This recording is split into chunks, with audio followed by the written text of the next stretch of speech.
kita lanjut kepada Pak Insinyur Mulyadi. Beliau ini adalah anggota DPR yang sudah cukup lama berumah di Senayan ya, sudah kalau tidak salah saya sudah 4 kali ini. Dan beliau ini salah satu pendukung yang sangat luar biasa untuk ranah Sumatera Barat, ranah Minang dalam membantu pengembangan infrastruktur. Nah, tentu beliau sudah melihat bagaimana tantangan kita selama ini, apa yang sudah beliau lakukan, dan ke depan apa kira-kira visi beliau. Kami persilakan Pak Mulyadi. Nah, terima kasih Pak Fasli, Pak Prof.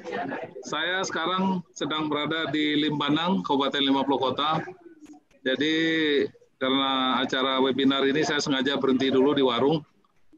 Terima kasih banyak, Pak. Alhamdulillah jaringannya cukup bagus. Ya, jelas, suara jelas, wajah juga jelas, wajah gantengnya. Jadi gini, tadi Pak Purmalis juga sudah telepon saya. Terima kasih saya sampaikan kepada Pak Purmalis, Pak Profesor Fasli Jalal. Hadir juga di sini ada Pak Gubernur, Pak Irwan Prayitno, Pak Indra Jatri, Bupati Agam, beserta seluruh rekan-rekan. Kalau bicara dalam konteks pariwisata, sebetulnya saya sudah dari dulu mengatakan Sumatera Barat itu harus punya master plan pariwisata, baik itu provinsi maupun kabupaten. Terus yang kedua, seberapa jauh sinkronisasi perencanaan atau master plan yang disusun oleh provinsi dengan kabupaten kota.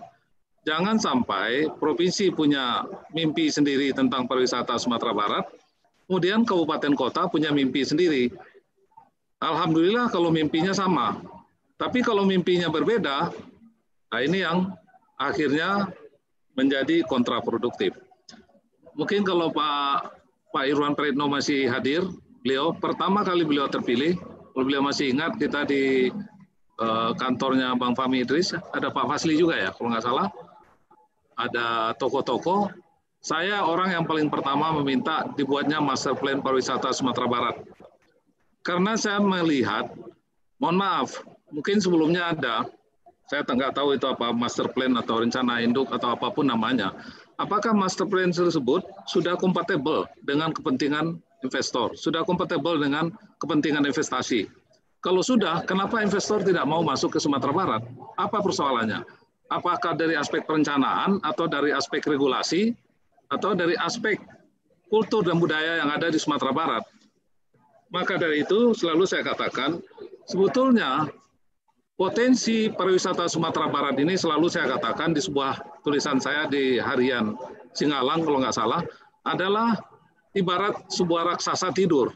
Jadi masih tidur, belum menguap, bahkan belum menguap nih raksasanya, apalagi bangun. Maka dari itu, kita harus merencanakan secara baik, jangan sampai merencanakan atau membuat atau membangun sektor pariwisata melakukan secara sporadis. Waktu pembangunan daerah pesisir selatan, Mandeh dan lain sebagainya, saya ingatkan, jangan sampai merusak originalitas dari alam itu sendiri. Karena ini yang paling mahal, yang tidak bisa dibuat oleh manusia. Maka dari itu, perencanaan adalah sesuatu yang tidak bisa ditawar-tawar, tentu perencanaan yang bukan hanya sekedar perencanaan, tapi perencanaan yang betul-betul bisa membuat kita semua mendukung terhadap perencanaan itu. Yang kedua juga menarik bagi investor yang akan menanamkan modalnya di Sumatera Barat. Seperti kita ketahui, dimanapun, mungkin kita sudah pergi kemana-mana, apalagi Pak Prof. Fasli Jalal, sudah pergi ke seluruh dunia. Tidak tujuan wisata di dunia ini yang bisa berhasil tanpa dukungan infrastruktur. Maka dari itu saya sangat gencar waktu saya pimpinan Komisi 5, seluruh daerah yang berpotensi pariwisatanya saya dukung dengan infrastruktur melalui APBN.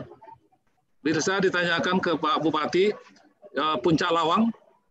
Puncak Lawang di sana ada para layang internasional. Jalannya waktu itu sangat jelek sekali dari Matur ya, dari kantor camat itu saya sendiri melihat. Akhirnya saya bantu melalui APBN 30 miliar lebih. Alhamdulillah jalannya sekarang sudah bagus. Itu bagian dari perhatian saya terhadap daerah yang betul-betul punya potensi dikembangkan menjadi daerah wisata.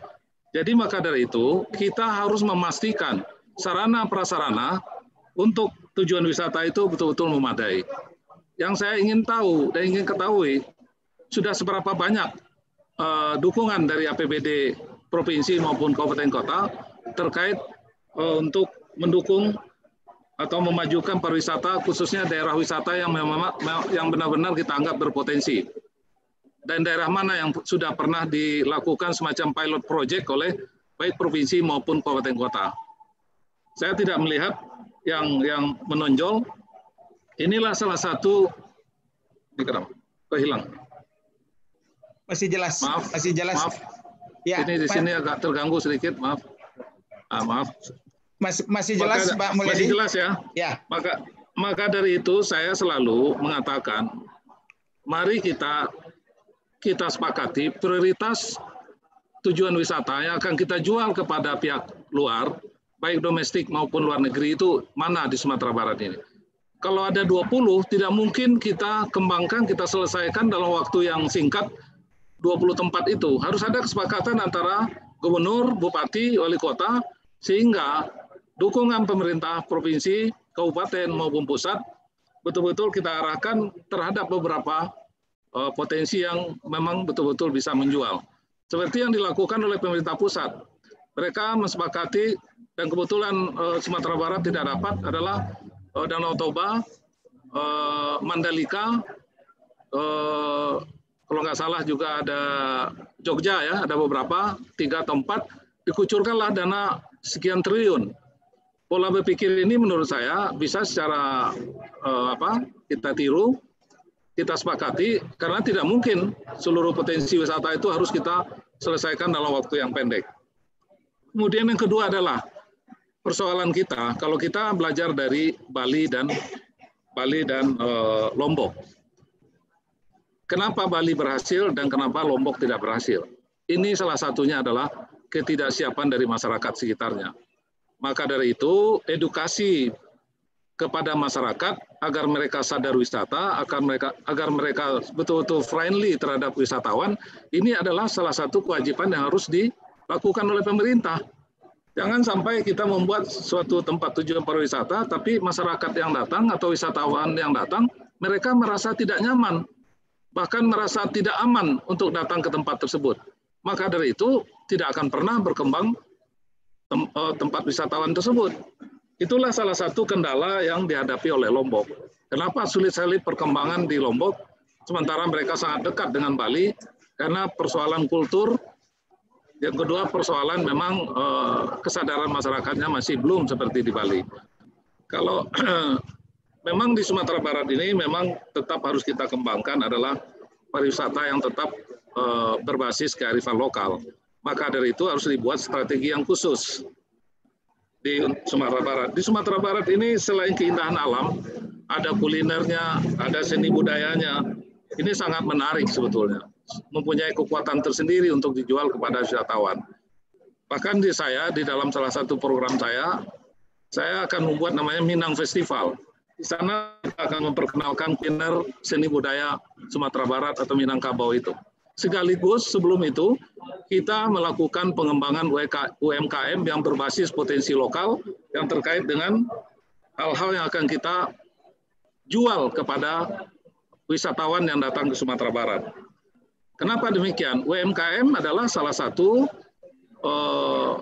usaha yang bisa menyerap tenaga kerja sampai 95%. Seperti kita ketahui, UMKM adalah tulang punggung perekonomian kita. Bahkan UMKM adalah penyumbang 60% produk domestik bruto kita.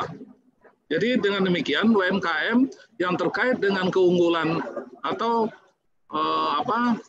istilah kita dulu waktu diskusi dengan Pak Fasil Jalan, ada one village, one product.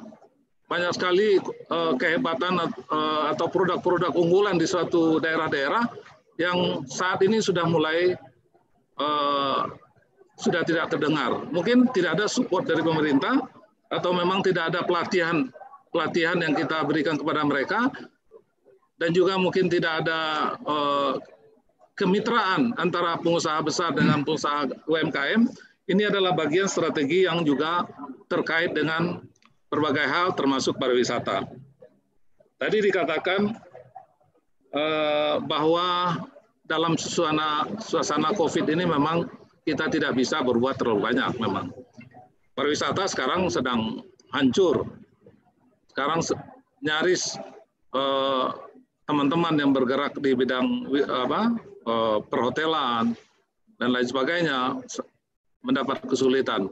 Oleh karena itu, bagaimana kita memberikan stimulus kepada mereka agar mereka bisa bertahan.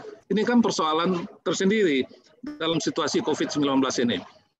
Tadi kita berbicara dalam konteks situasi masih normal. Tapi sekarang saya yakin 2021-2022 itu kita masih masuk pada fase melakukan normalisasi terkait dengan persoalan COVID-19 yang sudah sangat berdampak kepada seluruh sektor usaha. Pengusaha-pengusaha semua sudah mengeluh, sudah merumahkan karyawannya, maka dari itu pemerintah ke depan 2 tahun pertama itu masih melakukan hal-hal yang terkait dengan pemulihan dampak ekonomi dari COVID-19 ini. Tolong jadi yang paling penting dalam 1 menit, Pak Mulyadi. Tolong dibungkus dalam 1 menit. Saya sampaikan selama saya menjadi anggota DPR banyak sekali infrastruktur saya support yang terkait dengan tempat pariwisata. Misalnya tadi saya Puncak Lawang, Pantai Carocok, Pantai Kata dan lain-lain sebagainya. Sekarang sudah menjadi ramai setelah kita bantu anggaran dan infrastruktur yang ada di sana. Alhamdulillah itu merupakan bagian kontribusi yang nyata. Kami juga mengharapkan keseriusan pemerintah provinsi dan kabupaten melakukan hal yang sama dan jika perlu melakukan sinkronisasi program sehingga anggarannya itu betul-betul bisa kita rencanakan secara bersama sehingga hasilnya bisa betul-betul dirasakan oleh masyarakat. Maka dari itu yang paling penting, yang paling mendasar adalah perubahan itu bisa terjadi kalau yang punya kewenangan memang mempunyai visi yang sama mulai dari provinsi sampai kabupaten kota. Maka dari itu mindset kepala daerah adalah salah satu yang perlu kita samakan terkait pembangunan pariwisata ke depan. Karena potensi kita besar, tapi memang perlu kita sadari bahwa sampai saat ini potensi yang sangat besar itu saya istilahkan masih menjadi seperti raksasa yang masih tidur. Mudah-mudahan ke depan kita bersama, ya ada Pak Irwan Prayitno, ada Pak Indra Catri, dan lain sebagainya, dan penggiat wisata yang lainnya.